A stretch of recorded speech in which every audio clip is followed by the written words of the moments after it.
हटा था। मैंने वेद का एक दिया था, क्या कुरान शांति, लेकिन बीच में 2 बार प्रश्न आया, इसलिए मैंने वेद को लाने के बाद और फिर उसी प्रसंग में और उसी सब्जेक्ट, उस शांति और युद्ध और मारने की बात से मैं नहीं हटा था, लेकिन उसको इस्तेमाल करने के बाद फिर जो चीजें यहाँ पे कही गई थी वो लाएंगे जरूर, वो आई, तो हम उस विषय से नहीं हटे।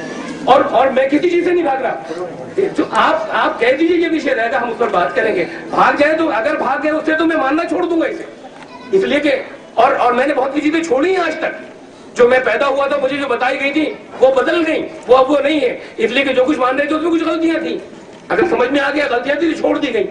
तो लेकिन ये कि अगर इस नियत से आप भी सुनेंगे कि अगर समझाया जा रहा है कि कुरान ये में इस बात का ये अर्थ नहीं, ये है इसका जहां पे कहा जा रहा है, तो उसे मानिए कि ये अर्थ है, बजाय इसके नहीं हम तो ये अर्थ नहीं मानेंगे, और वो अर्थ समझ में आता हो लोगों के, हाँ ये माना जा सकता है, तब विषय अगला तय कर लें, कभी हम फिर बैठे तिथि बात को कर लेंगे। मैं यहाँ पर मैं नहीं कर सकूंगा, ये तो उसके बारे में थी जो कुछ यहाँ पर हुआ था, मुझे दिल चाहा कि मैं कहूँ, और वो जो आपने बात को जो आदेश दिया उस संदर्भ में मुझे सिर्फ इतना कहना है कि हमारे शांति के संदर्भ में और सबसे जितने भाई यहाँ पर मौजूद हैं, वो हिंदू हो या मुसलमान हो यहाँ पर, कि ईश्वर ने, और मैं तो आप तो कहते रहे कि ईश्वर और अल्लाह अलग है, हमसे तो कुरान ने यही कहा है यम्मत अदुफल और अस्मार हुस्ना, जिस नाम से दिल चाहे पुकारो, सारे गुणात्मक और अच्छे नाम उसी के हैं, कि हम तो ये समझते हैं कि उसमें भेद नहीं, भेद की बात तो यहाँ पर खत्म हो रही है जाकर, भेद बनाने कुछ प्रश्न के तौर पर कोई बात आएगी तो उससे मैं समझाऊंगा, लेकिन एक मैं घटना सुनाना चाहता हूँ, एक वाकया, बहुत बड़े यहाँ के हिंदुस्तान के भारतवर्ष के सबसे बड़े मुसलमान विद्वानों में से थे मौलाना मुजाहिदुल इस्लाम कासमी। मैं वो संदेश देना चाहता हूँ विशेष रूप से यहाँ बैठे मुसलमानों को, इंफॉर्मेशन के लिए यहाँ बैठे हिंदू भाइयों को भी, कि उनका इंतकाल हो गया। बहुत से कोई भी बड़ा पैनल ऐसा नहीं था जिसके वो कुछ ना कुछ ना हो, फिका एकेडमी के जनरल सेक्रेटरी थे, मुस्लिम पर्सनल बोर्ड के कुछ थे, कौन कैसे, तो जो ये कहा जा सकता है कि जो टॉप 2-3 अगर आलिम मुसलमानों के अगर कोई थे वो यहाँ पर, तो उनमें से थे। अभी कुछ साल पहले उनका देहांत हुआ है। एक बार रामपुर में आए थे वो, और रामपुर आने के बाद उन्होंने, मैं जहाँ पर रहता हूँ, एक भाषण दिया था, वहां पर उन्होंने एक तकरीर की थी, और उस तकरीर में सारे के सारे 100% बहुत बड़ी संख्या में सिर्फ मुसलमान थे, कोई गैर मुस्लिम नहीं था। तो उन्होंने किसी को सुनाने के लिए नहीं कहा था जो कुछ कहा था, और वो उन्होंने सिर्फ लोगों को बताने के लिए जो कुछ कहा था वो ये था कि मुसलमानों को समझाने के लिए। उन दिनों की बात है, ये उस साल की बात है जब महाराष्ट्र के अंदर कुछ इस तरह की बातें चली थी कि परिचय पत्र हर एक को बनाना होगा, और मुसलमान ये समझ रहे थे, सही या गलत, मुसलमान ये समझ रहे थे कि शायद ये किसी न किसी जगह हमें फांसने की बात हो रही है, और अपना प्रूफ और आइडेंटिटी, हमें नेशनैलिटी हमारी, कि हम यहाँ के हम शहरी हैं नहीं, इसका प्रमाण पत्र हमें देना होगा हर एक को। तो उन्होंने बहुत देर ये भाषण दिया कि हम यहाँ पर इस देश के अंदर हम पार्टनर हैं, इस देश के अंदर हम, ऐसा नहीं है कि हम किराएदार हों। यहाँ इस कोठी में जिसे ये भारतवर्ष जो है, ये इसके अंदर हम किराएदार नहीं है, और तो इसलिए कोई हमसे दूसरा पक्ष ये कहे कि तुम अपने भारतीय होने का हमें प्रमाण दो, हम नहीं देंगे। कहा जाएगा तो लड़ेंगे, इस पे लड़ना होगा तो लड़ाई भी लड़ेंगे, और हम में से कोई नहीं देगा, कोई प्रमाण पत्र नहीं होगा, और हम कहीं प्रमाण नहीं देंगे।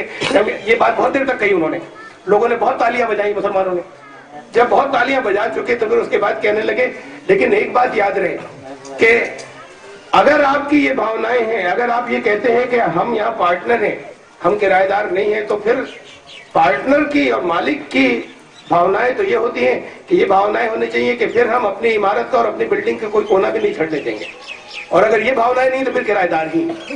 तो मैं सिर्फ ये मैसेज, शांति के नाम पे मैं सिर्फ ये मैसेज पहुंचाना चाहता था अपने मुसलमान भाइयों को, और सिर्फ इस इत्तला के लिए हिंदू भाइयों को मैंने दिया है कि हिंदू बहुत बड़े आलिम ने ये बात कही थी, और वहां सिर्फ मुसलमान थे, वहां किसी को सुनाने के लिए कोई वहां पर हिंदू भाई मौजूद नहीं थे। हम इस मोहब्बत के साथ में, देश का विभाजन हुआ कुछ दिनों पहले, ये विभाजन पहला विभाजन नहीं था, देश तो विभाजित पता नहीं कब से होता चला आया है। ये कुछ लोग कहते हैं हिंदुओं ने करवाया, मुसलमान कुछ कहते हैं हिंदू ऐसी परिस्थितियां नहीं बनाते तो नहीं होता, मुसलमान कहते हैं, हिंदू कहते हैं, बहुत से हिंदू कहते हैं मुसलमानों की वजह से देश का विभाजन हो गया।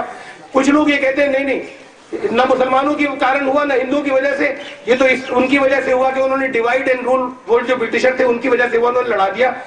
मैं एक बात पूछना चाहता हूं कि क्या ये विभाजन जो था, जो देश का विभाजन हुआ 1947 में, 1947 में, क्या ये पहला विभाजन था? क्या देश इससे पहले विभाजित नहीं हुआ था? हमारे देश की सीमाएं जो है वो तो वहां तक थी, जिसके अंदर इंडोनेशिया भी था, जिसमें मलेशिया भी था, जिसमें थाईलैंड भी था, जिसमें कोरिया भी था, जिसमें कंबोडिया भी था, जिसमें इधर अफगानिस्तान भी था, उधर ईरान भी था। ये कब विभाजित हुआ था? ये भी तो विभाजित हुआ था, इतिहास में तो नहीं है। और अगर आधुनिक इतिहास में नहीं तो इतिहास से पहले की बात है ये विभाजन।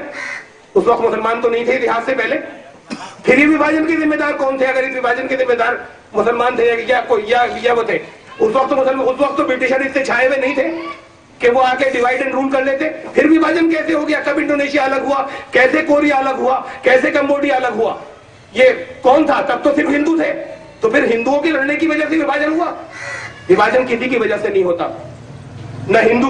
मैं विभाजन की बात सिर्फ धरती की नहीं कर रहा, दिल बंटते हैं तो मकान के अंदर, अपने घर के अंदर दो सगे भाई जो हैं उनकी वो एक दीवार बना लेते हैं, बीच में खड़ी कर लेते हैं, और इतनी गुंजाइश नहीं होती कि आधी ईंट की दीवार जिसमें चारपाई के दो कोने नहीं डाल सकते कि मेरी होगी या तेरी। जब ये विभाजन जो होता है ये नफरत की वजह से होता है, हिंदू मुसलमान की वजह से नहीं होता। दिलों में कुछ नफरतें हैं, उन नफरतों को हटाएंगे तो बहुत सी चीजें ज्ञान की भी समझ में आ जाएंगी। पहले नफरत हटाना होगा। जब दिलों का विभाजन खत्म होगा, धरती का भी नहीं होगा। दिलों के विभाजन हुए थे, मुसलमान तो थे ही नहीं यहाँ पर जो आज मुसलमान कहलाते हैं, ये तो 1500 साल पहले से हैं। वो जो देश अलग अलग हुआ था वो तो हिंदुओं में हुआ था, नफरत आई थी कहीं से। नफरत की वजह से विभाजन होता है, दो सगे भाइयों में भी हो जाता है। और अगर उस नफरत के बीच में, नफरत में कमी हो जाए, नफरत खत्म हो जाए, तो एक खिड़की भी खुलती है दीवार में, आना जाना शुरू हो जाता है। ये फिर खिड़की खुलती है, नफरत खत्म हो। लेकिन अगर नफरत मोहब्बत से परिवर्तित हो जाए, मोहब्बत वापस आ जाए, तो दीवार गिरती है। जर्मनी में गिरी है। और वो खाली दीवार सांकेतिक, वो खाली धरती की दीवार नहीं, बात दिलों की दीवार की हो रही है। तो जब तक मोहब्बत वाली बात वापस आपस में नहीं आएगी, समझा नहीं पाएंगे एक दूसरे को, ज्ञान की बात भी नहीं समझा पाएंगे, ना मैं आपको समझा पाऊंगा, ना आप हमसे समझा पाएंगे, और विभाजन की स्थिति बनी रहेगी।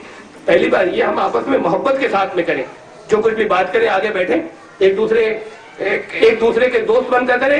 कुरान मुझसे कह रहा है दोस्ती करने को, मैं कुरान की आयत तैयार समझता हूँ कि कुरान मुझे उनसे दोस्ती करने को मना नहीं कर रहा कि जिन्होंने मेरे दीन की वजह से मुझसे लड़ने के लिए नहीं आए और मुझे मेरे घरों से नहीं निकाला। मैं कुरान की बात मानता हूँ और मुझसे कुरान ने कहा है कि तुम्हें दोस्ती करने की इजाजत है। हम मित्रों की तरह बैठे, हम दोस्तों की तरह बैठे, और विभाजन नहीं हो, दिल का विभाजन होता है तो फिर होता चला जाता है। मैं इतनी बात करना चाहता हूँ, इस मोहब्बत की परिस्थिति में बैठे तो आप फिर अगला विषय कोई सा भी ले लीजिए, उसके साथ बैठे। इस अंदाज में नहीं हो कि हमें एक दूसरे के ऊपर कोई तंज करना है, कोई कटाक्ष करना है, कोई ऐसी बात कहती नहीं है कि लोग हंस पड़े, और वो भी पहले से तय हो और पहले से मुझे भी पता हो कि ये बात तो आएगी। ये बड़ी अजीब बात हो गई।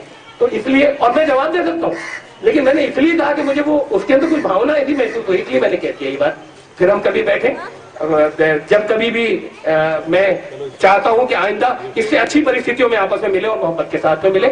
आज भी बहुत अच्छी परिस्थितियों में मिले, और मैं ईश्वर से प्रार्थना करता हूं कि इससे ज्यादा अच्छी परिस्थितियों में इसके बाद फिर हम मिले और आप जो कुछ विषय दें उस विषय को फिर चर्चा। बहुत बहुत धन्यवाद। अब मैं को पता था, पहले से कैसे पता था ये मैं नहीं जानता, लेकिन जो आयत मैंने कुरान से प्रस्तुत किया है, अगर वो अर्थ कुरान में नहीं है तो उसके लिए जिम्मेदार मैं हूं। अगर वो है कुरान में, सिर्फ इस आयत भर की पढ़ दीजिए, हैं? पढ़ दीजिए और मैं देखूं अर्थ आपने क्या लगाया और इसमें क्या लिखा? आपने क्या लिखा? कोई मैं मानता हूँ कोई किसी ने किया, गलत नहीं किया होगा। नहीं, ये भी नहीं देख रहा हूँ मैं ये मानता हूँ गलत नहीं किया होगा। और 91 नंबर जो अंग्रेजी आपके अर्थ समझने में गलती होगी, मैं ये मानता हूँ।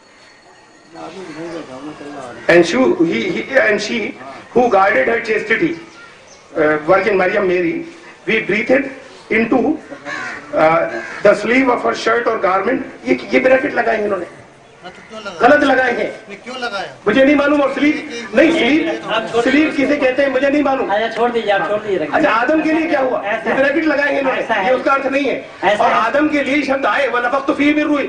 आदम जो थे वो थे पुरुष थे, वो और वो पुरुष जो थे, मैं तो सिर्फ ट्रांसलेशन अनुवाद की बात कर रहा हूँ। वहाँ पुरुजा शब्द है, इसलिए मैं कह रहा हूँ। नहीं, अच्छा, फिर मरियम के लिए कहा गया कि मरियम में फूंक दिया हमने। भाई ऐसा है, आप मुझे बोलने दीजिए। आप जब बोल रहे थे उस समय मैंने कुछ नहीं कहा।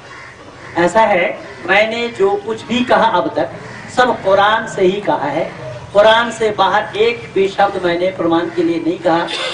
और अगर मुझे कोई ये सिद्ध कर दे, कैसेट बना है पूरा, मुझे ये कोई सिद्ध कर दे, प्रमाणित कर दे कि यह आयत मैंने कुरान की नहीं पढ़ी या उसका एक्सप्लेनेशन मैंने गलत किया, उसके लिए जो सजा है वो सजा मैं लेने के लिए तैयार हूँ। मैं जिम्मेदारी के साथ कह रहा हूँ इस बात को। लेकिन बात यहाँ ये ध्यान